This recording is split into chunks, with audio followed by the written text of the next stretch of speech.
혜주가 아파트에 도착한 것은 자정이 지나서였다. 아파트 공용 주차장에는 이미 차들이 꽉꽉 들어차 있었다.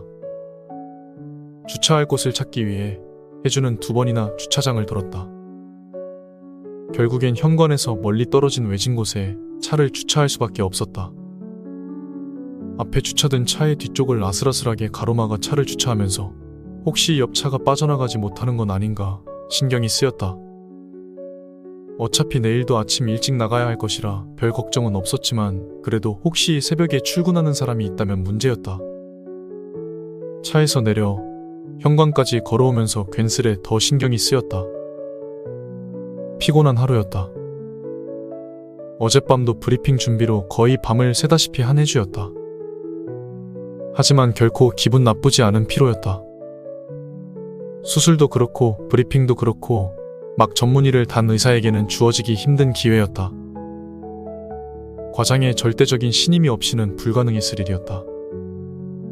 어제 낮 수술에 들어가기 위해 소독을 하고 있는 혜주에게 과장이 갑작스레 말을 던졌다. 이 수술 혜주씨가 집도하도록 해요. 네? 제가요? 하지만 과장님께서 하시기로. 내가 혜주씨를 믿으니까 맡기는 거요. 네. 혜주는 약간 쑥스러워하며 대답했다. 하지만 실은 전혀 그렇지 않았다. 물론 과장의 갑작스런 지시를 예상하고 있었던 건 아니었다. 대학병원에서 과장급에게 배당된 수술을 전문의가 대신 집도하는 것이 간간이 있는 일이었지만 이처럼 큰 수술을 맡기는 것은 이례적인 일이었다. 하지만 과장의 말이 떨어진 그 순간 혜주의 마음속에 떠오른 것은 겸손 섞인 승낙이 아니라 자신감에 찬 쾌재였다. 얼마나 이런 순간을 기다렸던가. 어렵지만 그만큼 성공을 하면 인정을 받을 수 있는 수술이었다. 폐암 중기, 이미 왼쪽 폐의 절반이 암세포로 뒤덮여 있는 환자였다. 폐동맥까지 거의 잠식해 들어간 암세포를 떼어내기 위해서는 동맥을 끊어 다시 이어야 하는 대수술이었다. 하지만 혜주는 이미 자신이 있었다. 혜주의 상상 속에서 그리고 꿈 속에서 이런 류의 폐암 수술은 이미 수십 차례나 반복되었다. 때로는 맥박이 0으로 떨어져 버리기도 하고 때로는 수술이 성공적으로 끝나자 환자가 벌떡 일어나 혜주를 쳐다보기도 했다. 혜주는 언제나 그 순간 꿈에서 깨어났다. 해서 꿈속 환자의 얼굴을 직접 보는 일은 없었다. 하지만 혜주는 이미 그 꿈속 환자의 정체를 알고 있었다. 혜주가 태어나기도 전에 폐암으로 돌아가신 아버지. 흐릿한 흑백 사진으로밖에 만나보지 못한 아버지. 혜주는 꿈속에서 그 아버지를 수술하고 또 수술했다. 수술을 하는 내내 혜주의 손놀림은 자신감으로 가득 차 있었다. 과장조차도 혜주의 과감하고 정밀한 수술 실력에 놀라는 눈치였다. 혜주는 꿈속에서 하던 대로 기계적으로 손을 놀렸다. 문득 대학 시절 어느 젊은 가정의학과 교수가 한 말이 떠올랐다. 지금 이 나라에 가장 필요한 것은 슈바이처나 대단한 의학자가 아니라 영가의 의료 서비스를 제공해 줄 수 있는 잘 훈련된 엔지니어다. 교수의 말은 일반인이 쉽게 이용할 수 있는 영세의원의 부족을 지적한 것이었지만 혜주는 이 말을 다른 식으로 받아들였다.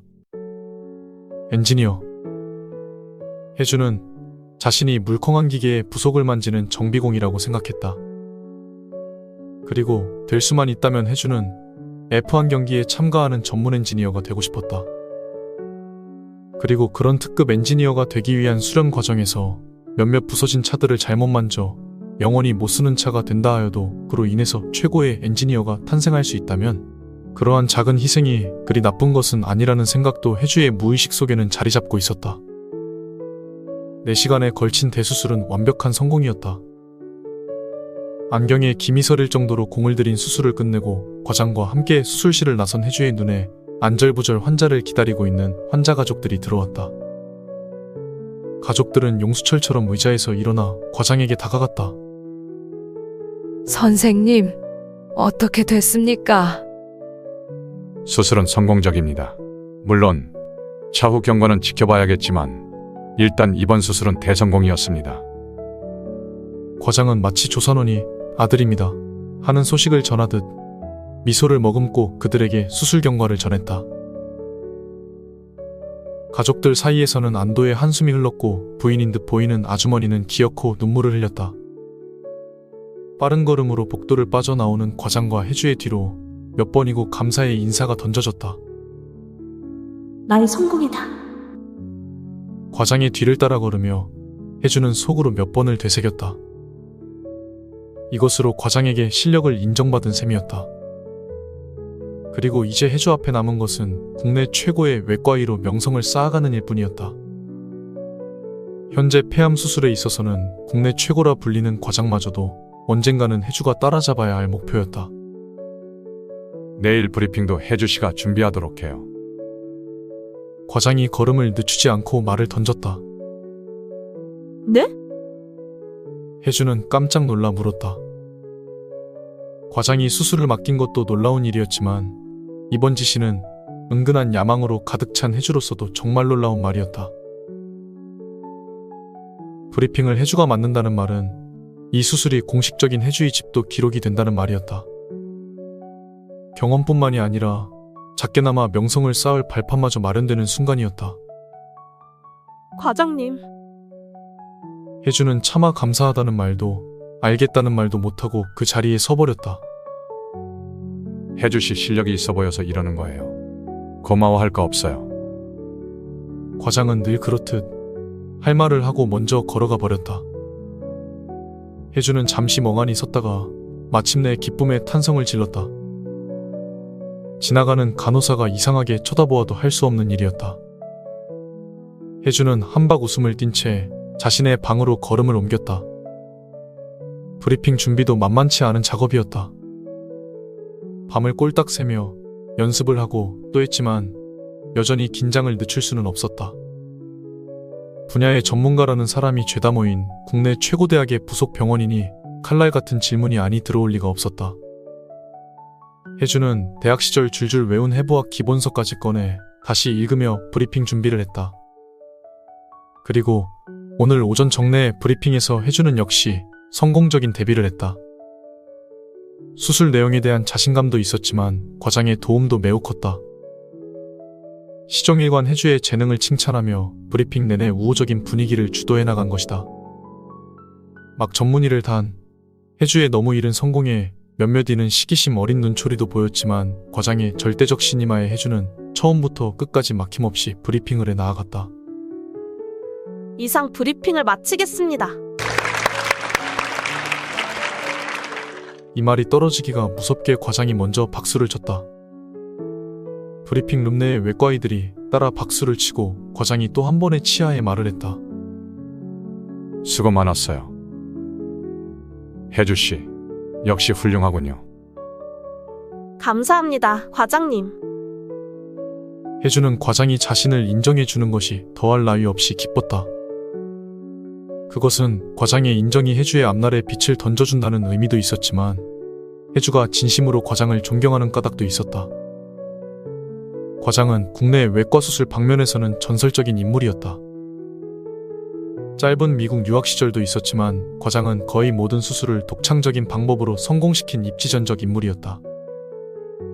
혜주 역시 그가 성공시킨 여러 수술들을 전문의 과정을 밟는 내내 수차례나 목격하였다.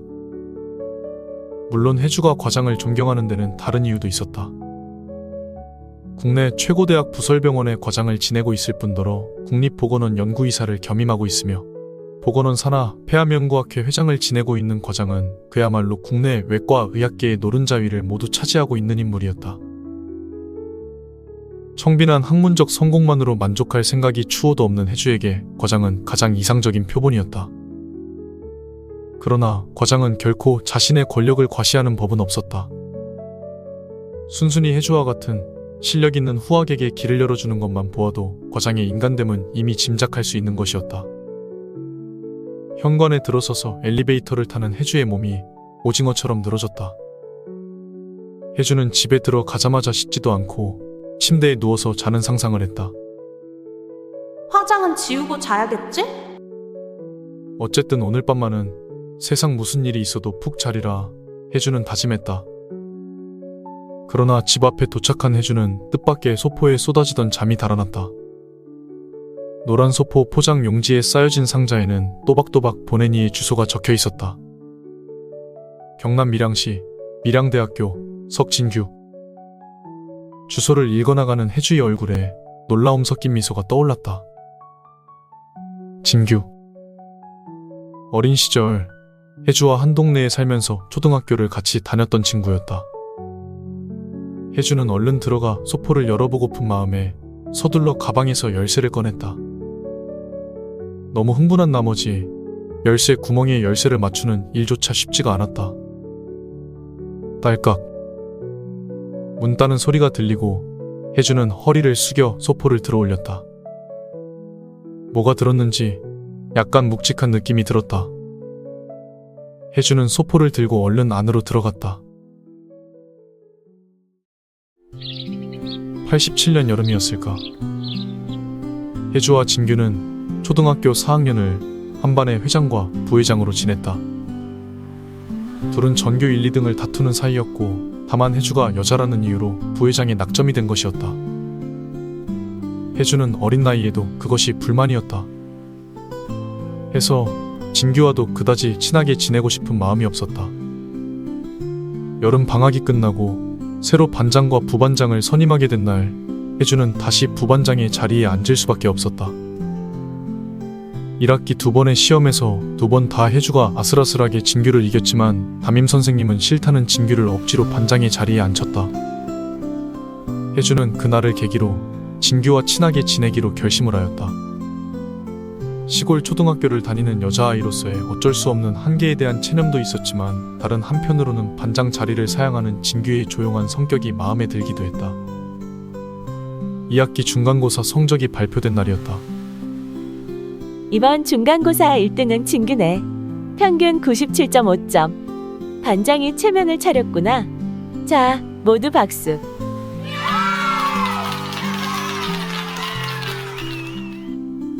아이들은 박수를 쳤고 진규는 성격답게 쑥스러운 듯 머리를 긁적였다. 혜주는 4학년 들어 처음으로 진규에게 전교 1등 자리를 내어주었지만 별로 기분이 나쁘진 않았다. 그리고 혜주는 0.2점 차이로 이번엔 2등이구나. 혜주에게도 우리 박수 한번 쳐주자.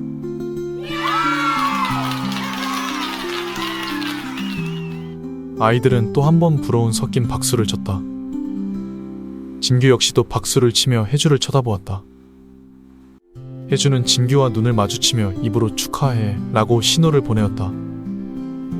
진규는 혜주의 입모양을 읽었는지 고마워 라고 답을 해왔다. 그날 저녁 진규와 혜주는 늦게 학교에 남아 아이들의 받아쓰기 채점을 하고 있었다. 시골 학교엔 늘 그렇지만 선생님들이 과중한 업무에 치이기 마련이고 반에서 공부를 잘하는 몇몇 아이들이 받아쓰기 채점과 같은 소소한 일거리를 도와주기도 하는 것이다. 게다가 이런 경우는 전교 1등과 2등이 한 반에서 반장과 부반장을 맡고 있으니 더욱 믿고 잡일을 맡길 수 있는 것이었다. 창가로는 낮부터 뛰어다니며 놀던 아이들도 다들 집으로 갔는지 조용한 운동장의 풍경만이 들어왔다. 혜주와 진규는 창가에 책상을 붙여놓고 마주 앉아서 채점을 하고 있었다. 진규가 먼저 자기 몫이 채점을 다하고는 붉은색 연필을 책상에 놓았다. 많이 남았니? 도와줄까? 1학기 중에도 이런 기회가 있었지만 진규와 혜주는 서로 거의 말을 하지 않았다. 워낙에 혜주가 차갑고 딱딱하게 굴었던 까닭이다.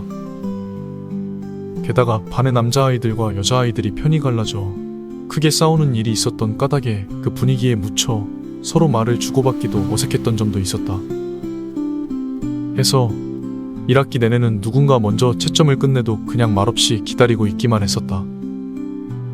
하지만 그날 아침에 혜주가 보낸 우호적인 메시지가 둘 사이의 서먹함을 없애버렸는지 진규가 먼저 말을 건네어왔다. 잠깐만. 혜주가 마지막 남은 자신의 몫에 시험지를 매겼다. 나도 다 했어. 혜주와 진규는 색연필을 놓고 서로 마주보며 웃었다. 선생님 왜 안 오시지? 내가 가서 말씀드릴까? 진규가 대답했다. 그냥 기다리자. 좀 있으면 오시겠지. 그래, 그럼 그러자. 선생님을 기다리는 둘 사이에 약간의 어색한 침묵이 흘렀다. 그리고 다시 먼저 말을 꺼낸 것은 진규였다. 혜주야, 넌 꿈이 뭐야? 꿈? 응, 커서 뭐가 될 거야? 난 의사. 혜주는 별 고민 없이 대답했다. 왜? 암을 고치려고. 암? 응. 아버지께서 암으로 돌아가셨대. 그렇구나. 안 됐다. 물론 난 아버지 얼굴도 못 봤어. 나 태어나기 전에 돌아가셨거든. 그때 선생님이 문을 열고 들어왔다. 채점은 다 했니?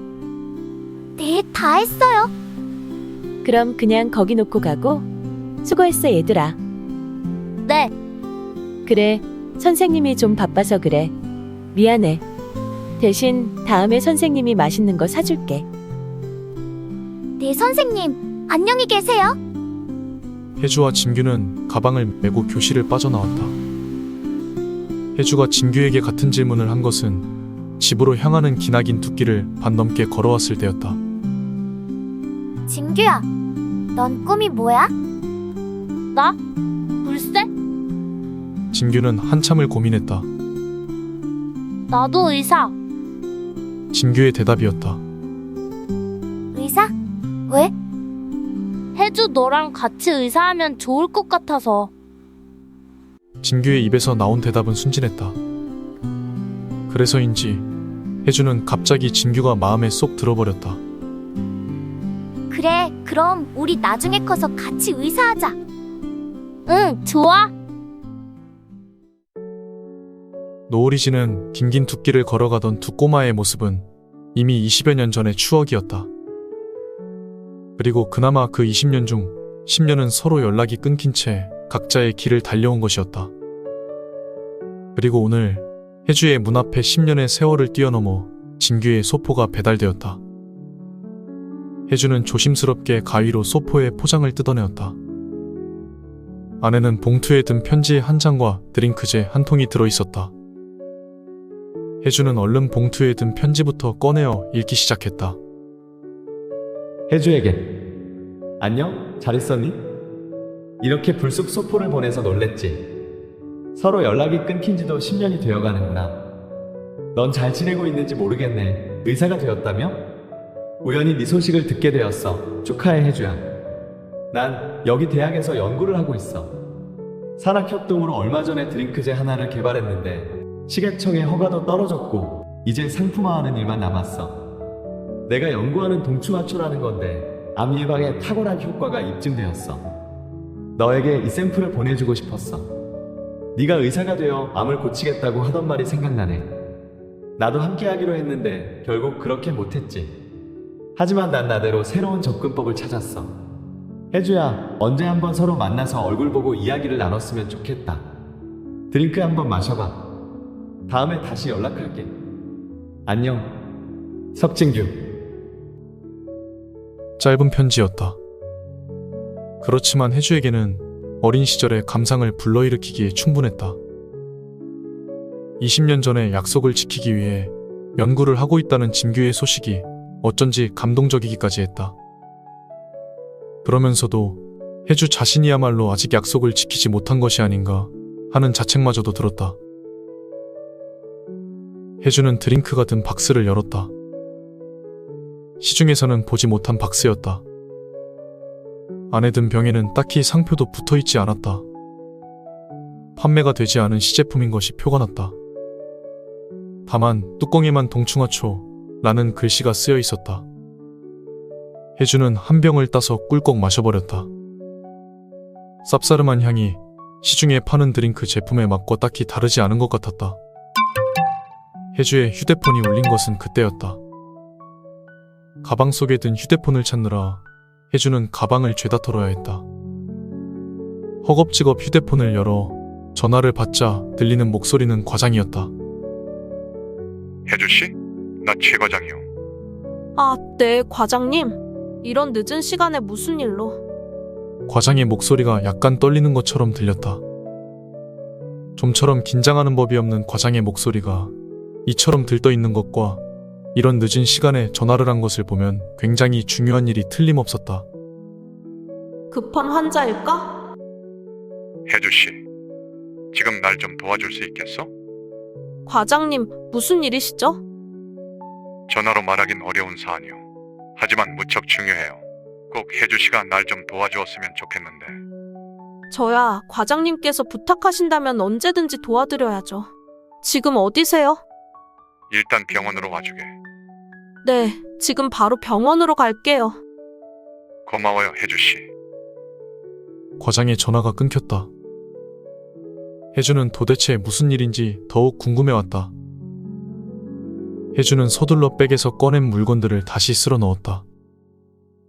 과장이 이토록 급하게 혜주를 찾을 만한 일이라면 한시도 지체할 수가 없었다. 가방을 들고 문단속을 하고 나오면서 혜주는 주차에 대한 걱정이 퍽이나 쓸모없는 걱정이었다고 생각을 했다.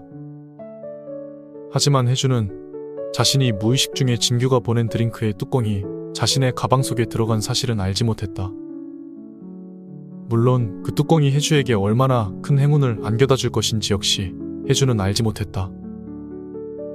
병원으로 운전해가면서 내내 혜주의 머릿속을 지나간 생각들은 과장의 부름에 대한 의문보다는 어린 시절 진규와의 추억이었다.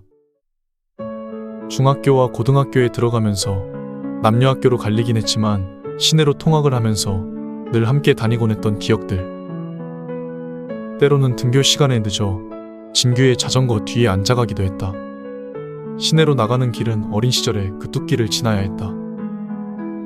그때까지도 그 길은 흙길 그대로여서 자전거 뒤에 앉아가려면 여간 엉덩이가 아픈 것이 아니었다. 야, 엉덩이 아프다고 좀 천천히 가. 진규의 허리춤을 붙잡고 혜주가 소리를 치면 진규는 짓궂게도 더욱 속력을 높이곤 했다. 그러면 학교까지 가는 내내 혜주는 비명을 질러댔다. 혜주의 학교 앞에 자전거가 서자 혜주는 얼른 뛰어내리며 진규의 등짝을 두들겼다. 야, 이 나쁜 놈, 천천히 가라니까. 머리도 바람에 다 날렸잖아. 진규는 늘 그렇듯 말없이 웃으며 손을 흔들고는 제 갈 길로 자전거를 몰고 가버렸다. 혜주가 멀어져가는 진규를 향해 고함을 지르며 공중에 주먹질을 해대고 있노라면 혜주의 친구들이 다가와서 둘의 관계를 놀리곤 했다. 야, 김혜주, 또 남자친구 자전거 타고 학교 왔냐? 남자친구는 무슨 개코가 남자친구야. 내 저런 자식을 확 그냥. 야, 벌써 소문 다 났어. 밀양여고 1등이랑 밀양고등학교 1등이랑 사귄다고. 좁은 밀양 바닥에 벌써 소문 다 났어. 소문은 무슨 소문이야. 얼른 가자. 늦겠다. 소문이 돌아도 혜주는 기분이 나쁘지 않았다. 그때까지만 해도 진규와 나란히 서울대학교 의대에 진학할 꿈을 꾸고 있었으니까. 진규의 아버지가 쓰러지신 것은 대입을 3달 앞두고서였다. 과수원에서 사과를 따다가 갑자기 쓰러지신 진규의 아버지는 다리가 부러지신 것보다 더 큰 병을 가지고 계셨다. 폐암. 혜주의 아버지에게 내려졌던 저주가 이번에는 진규의 아버지를 덮친 것이었다. 진규는 서울로 진학하겠다는 꿈을 접을 수밖에 없었다.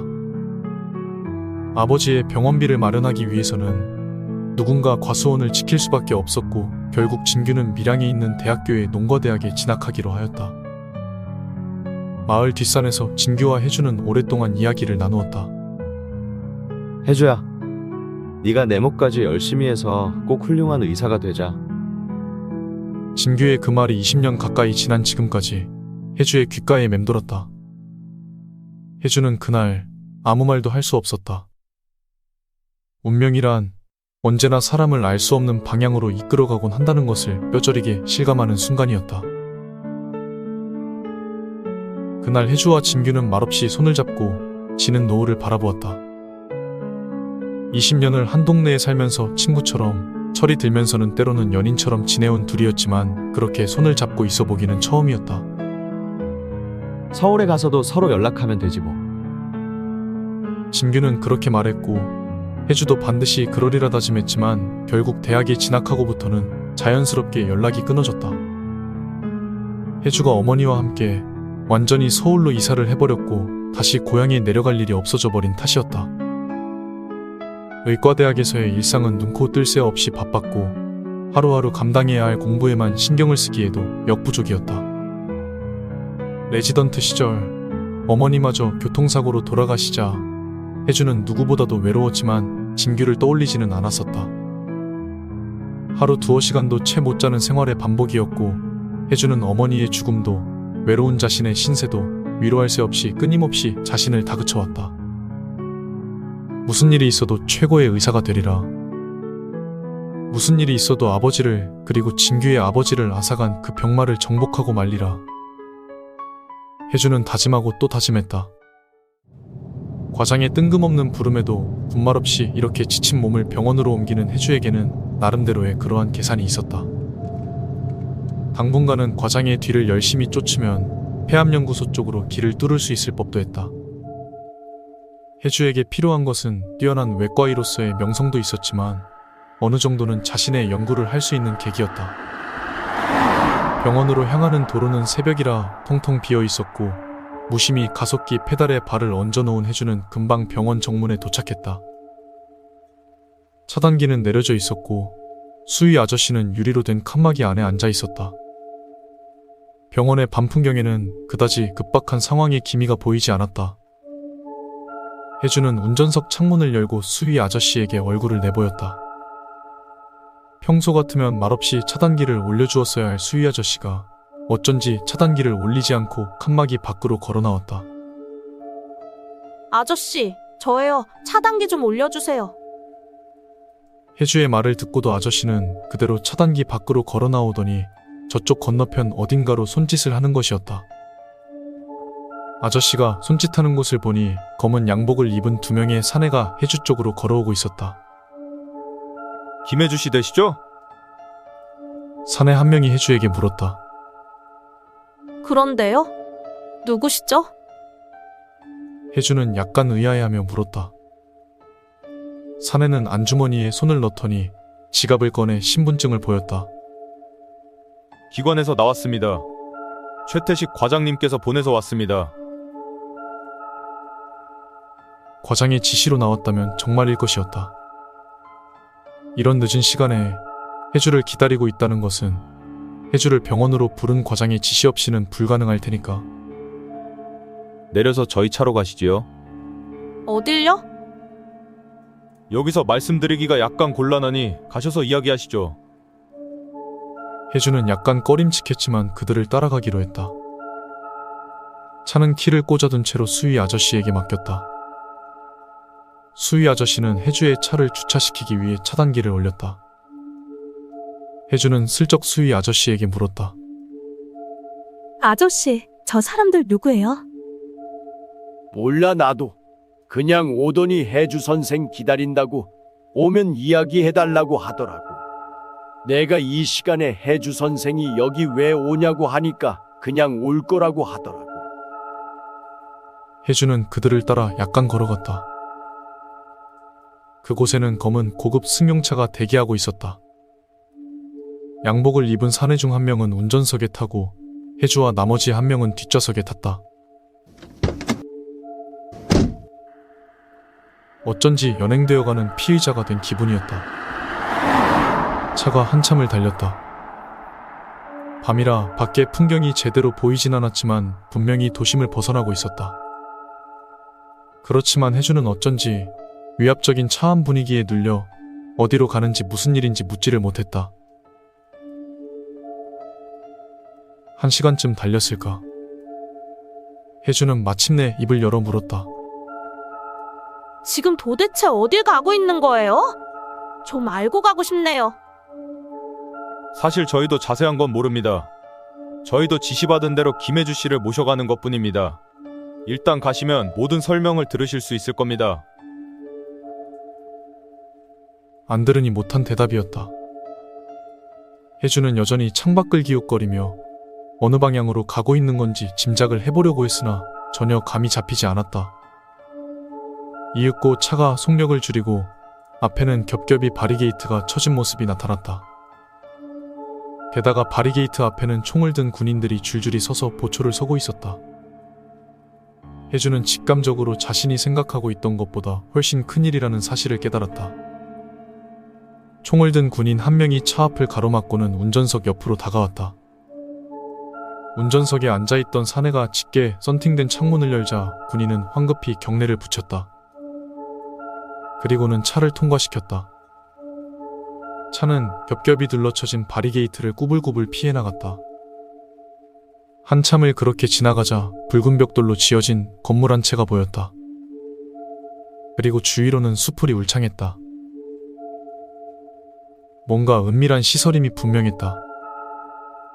도로가 비탈져 있는 것으로 보아 산 중턱쯤 되는 것 같았고, 숲이 우거진 한가운데 있는 이런 시설은 분명히 외부에는 공개되지 않는 군사시설이 틀림없었다. 과장이 이런 류의 기관과도 친하다는 사실에 혜주는 속으로 두려움 섞인 찬탄을 터뜨렸다. 건물 현관에는 군복을 입은 중사 한 명이 마중을 나와 있었다. 혜주가 탄 차가 현관 앞에 서고 혜주와 두 사내가 내렸다. 두 사내가 중사를 향해 경례를 붙이는 걸로 보아서 두 사내도 군인인 듯 했다. 중사는 군인 특유의 딱딱한 말투로 혜주를 맞았다. 김혜주 씨, 잘 왔습니다. 네, 여기가 어딘지. 일단 들어가시죠. 최태식 과장님께서 기다리고 계십니다. 혜주는 중사를 따라 기나긴 복도를 걸어 들어갔다. 복도는 차갑고 길었다. 페인트가 칠해진 벽은 얼룩 하나 없이 깨끗했다. 복도 천장 한가운데로 줄지어 달린 형광등은 약간은 어둡게 복도를 비추고 있었다. 걸어가는 내내 좌우로 철문이 보였지만 편말이 달린 문은 하나도 없었다. 무슨 은밀한 작업을 하는 곳인지 내부 인사들도 자신의 사무실을 찾지 못할 것 같았다. 마침내 복도 끝에 있는 철문으로 중사가 혜주를 안내했다. 이쪽입니다. 네. 중사는 문을 열면서 경례를 붙였다. 충성, 김혜주 씨 도착했습니다. 들어오시라고 해. 안에서 다른 목소리가 들렸다. 분명히 과장의 목소리는 아니었다. 중사는 몸을 돌려 혜주를 안으로 들여보냈다. 혜주가 들어선 그곳에는 커다란 원탁의 과장과 소령 한 명, 그리고 정체를 알 수 없는 두 사내가 있었다. 그리고 혜주의 자리인 듯 과장의 옆자리가 비어 있었다. 혜주를 안내했던 중사는 혜주를 들여보내고는 밖에서 문을 닫아버렸다. 중사의 돌아가는 발걸음조차 들리지 않을 만큼 방 안의 방음은 철저했다. 혜주는 그 순간에도 군대란 곳이 참으로 분업이 철저한 곳이라는 생각을 했다. 병원에서 여기까지 혜주를 데려오는 사람이 있고, 현관에서 이곳까지 혜주를 데려오는 사람이 또 따로 있고, 여기서 이렇게 혜주를 맞는 사람도 또 따로 있다니. 이런 철저한 분업이 군대의 모든 사무에 통용되는 원칙인지, 아니면 이번 사안이 워낙에 보안을 요하는 사안이기 때문인지는 알 수 없었다. 김혜주 씨, 앉으시죠. 소령은 혜주에게 명령 아닌 명령조로 말했다. 혜주는 자리에 앉으면서 옆에 앉은 과장에게 작은 소리로 물었다. 과장님, 대체 무슨 일이에요? 설명은 제가 드리겠습니다. 소령이 혜주의 말을 받아채며 말했다. 혜주는 머쓱해져서 소령을 주목했다. 일단 서로가 서로를 좀 알아야겠죠? 여기 계시는 분들은 이미 서로 인사를 하셨지만 지금 오신 혜주 씨를 위해 다시 소개를 하죠. 우선 저는 육군본부 소속 이완규 소령입니다. 맡고 있는 일은 화생방 담당입니다. 소령은 혜주의 맞은편에 앉은 파란 점퍼를 입은 40대 중반의 남자를 가리키며 말을 이었다. 그리고 여기 계시는 분은 국립과학수사연구소 부검팀장 박상호 씨입니다. 현재 국내에서는 최고의 법의학 실무자라고 할 수 있지요. 소령은 다시 혜주와 소령의 사이에 앉은 검은 코트를 입은 30대로 보이는 남자를 소개했다. 이분은 보건복지부 산하 전염병 대책위원회 실무위원 김기수 씨입니다. 비상시 각종 행정상의 대책을 마련하시는 데는 최고라고 들어 저희가 모셨습니다. 그리고 모두 아시다시피 최태식 과장님은 국립서울대학교 구설병원 외과 과장님이시며 폐에 관해서는 국내에서 가장 전문가라고 들었습니다. 그리고 지금 오신 김혜주 씨는 최 과장님께서 특별히 추천하신 외과 전문의이십니다. 혜주는 자리에 모인 사람들이 소개해서 이미 뭔가 감을 잡았다. 전염병, 폐, 부검. 간단했다. 폐와 관련된 전염병이 발병했으리라. 아니나 다를까 소령이 말을 이었다. 일단 지금부터 간략하게 브리핑을 시작하겠습니다. 소령은 손에 쥔 작은 리모컨을 눌렀다. 그러자 방 안에 불이 꺼졌다. 그리고는 혜주의 맞은편 벽으로 빔 프로젝트가 쏘아지면서 사진이 나왔다. 혜주는 그쪽 벽이 스크린이었다는 사실조차 처음 알았다. 스크린에 나타난 사진은 끔찍했다. 일렬로 뉘어진 시체들.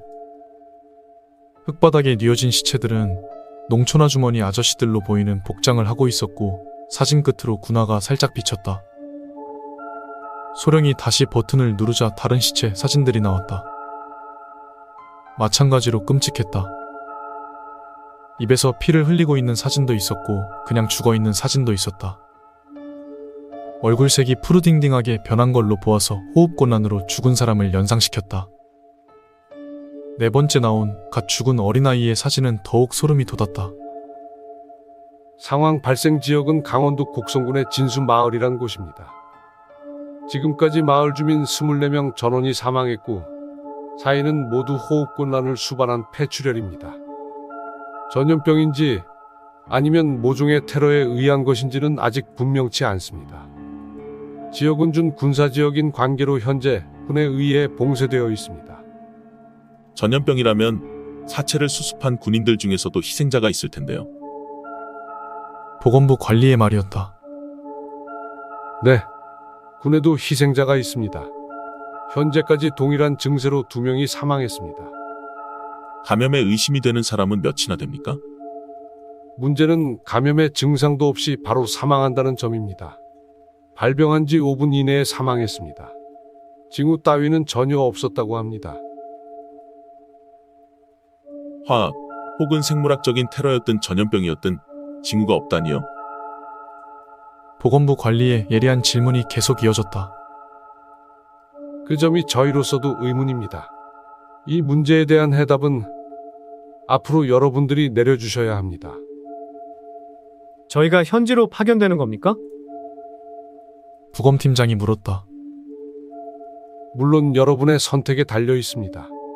빠지시고 싶으신 분은 지금 빠지셔도 상관은 없습니다. 다만 이 사안이 워낙에 민감한지라 모종의 조치가 가해질 겁니다. 모종의 조치라면? 정부가 가장 우려하는 것은 이 사태가 전염병에 의한 것일 경우입니다. 이 병이 전국으로 확산될 경우 국가 경제에 치명적인 타격을 입게 됩니다. 지난 중국에서 발병한 전염병의 경우에도 중국 경제는 거의 마비 지경에 이르렀죠. 다행히도 이번 사태가 제한된 지역 안에서 벌어졌고 게다가 그 지역이 준군사 지역이라 군에 의한 은밀한 통제가 가능한 실정이지만 앞으로 사태가 확산된다거나 이 정보가 외부로 새어나갈 경우 기자들이 냄새를 맡고 몰려들 겁니다. 그렇게 되면 나라 경제가 뿌리채 흔들릴 우려도 있습니다. 현재 정부는 그것을 가장 두려워하고 있습니다. 그렇다면 그 모종의 조치라는 것이 감금이군요. 격리라고 해두죠. 지금 작전에서 빠지시더라도 사태가 끝날 때까지 현재 계신 이곳에 격리 수용되실 겁니다. 하지만 이번 작전에 참여하셔서 사태가 성공적으로 수습된다면 여러분에게는 파격적인 보상이 제공될 겁니다. 하지만 전염병에 걸려서 죽어버리면요? 그럴 경우에도 유가족에게는 응당의 보상이 제공될 겁니다. 국가는 현재 여러분의 도움이 절실합니다. 소령의 마지막 멘트는 진보하기 그지없었지만 다들 선뜻 나서는 이는 없었다. 난 참여하겠어. 먼저 말을 꺼낸 건 과장이었다. 과장의 성품다웠다. 과장은 말을 마치고 먼저 혜주를 쳐다보았다. 혜주는 고민되지 않을 수 없었다. 그렇지만 이렇게 된 이상 과장을 믿고 따르는 수밖에 없었다. 네, 저도 가겠어요. 혜주로서는 의사로서의 마땅한 희생정신 이외에도 뭔가 계산된 바가 있었다. 성공리의 일이 끝났을 경우 국가가 제공해 줄 수 있는 파격적인 보상. 사안이 이토록 보완을 요하는 것이라면 일이 끝나고 난 후에도 참여했던 사람에게는 입을 막기 위한 조치가 필요할 것이고, 그렇게 된다면 혜주 쪽에서 칼자루를 쥐는 셈이었다. 어떤 보상이든, 그것이 금전적인 것이든 개인의 지위에 관한 것이든 혜주가 원하는 만큼의 보상을 받아낼 수 있을 것이었다. 물론 그것도 살아서 돌아왔을 때의 일이지만, 우리의 임무라는 게 가서 병의 확산을 막는 겁니까? 아니면 병의 원인을 찾아내는 겁니까? 보건부 관리가 확인하듯 물어보았다. 당장은 발생 지역이 고립된 까닭에 다른 지역에서 전염의 사례가 보고되지 않고 있습니다. 따라서 현재로서는 사태의 원인을 파악하는 것이 주임무라고 해야겠군요. 그러나 확산이 되고 있다는 증거가 나오면 병이 확산을 막을 방도도 생각을 해 주셔야 합니다. 소령의 대답을 듣고서 보건부 관리는 잠시 망설였다. 나도 가겠소. 보건부 관리가 결국 세 번째로 참여 의사를 밝혔다. 그렇다면 나도 가긴 가야겠소만 우리가 처음으로 파견되는 겁니까? 부검팀장의 조심스런 질문이 이어졌다. 그렇습니다. 소령의 대답이었다. 그럼 아직 부검도 이루어지진 않았겠군요. 네. 소령은 부검팀장의 질문에 거침없이 대답을 했다. 그럼 다들 승낙을 하신 것으로 알고 바로 출발을 하도록 하지요. 지금 바로 가나요? 가면 언제 돌아올지도 모르는데 전 아무것도 챙겨온 것도 없어서. 혜주가 갑작스런 출발이라는 말에 놀라 대답했다. 필요하신 모든 것은 말만 하시면 현지로 조달될 겁니다. 일어나시죠. 네 명은 아무 말 없이 자리를 털고 일어났다. 갑작스런 출발이었지만 사태의 긴박함으로 미루어 보아 늦출 수도 없는 일이었다. 혜주는 오늘 밤도 꼬박 세워야 한다는 사실이 약간은 부담스러웠다. 참, 아직 말씀을 안 드렸군요. 이번 사태의 작전명은 붉은방입니다. 이는 작전 지역을 일컫는 음어이기도 하고요. 그리고 작전에 투입되는 여러분은 음어로 붉은손이라 불리게 될 겁니다. 최연장자이신 과장님께서 붉은손 둘이 되셔서 팀장을 맡아주십시오. 그리고 나이 순으로 박상호 씨께서 붉은손 셋으로 불리실 거고요. 김기수 씨께서 붉은손 넷, 그리고 김혜주 씨께서 붉은손 다섯이 됩니다. 소령이 함께 일어나며 내색이 알려주었다. 그리고 그 길로 혜주 일행은 지체 없이 붉은 방으로 향했다.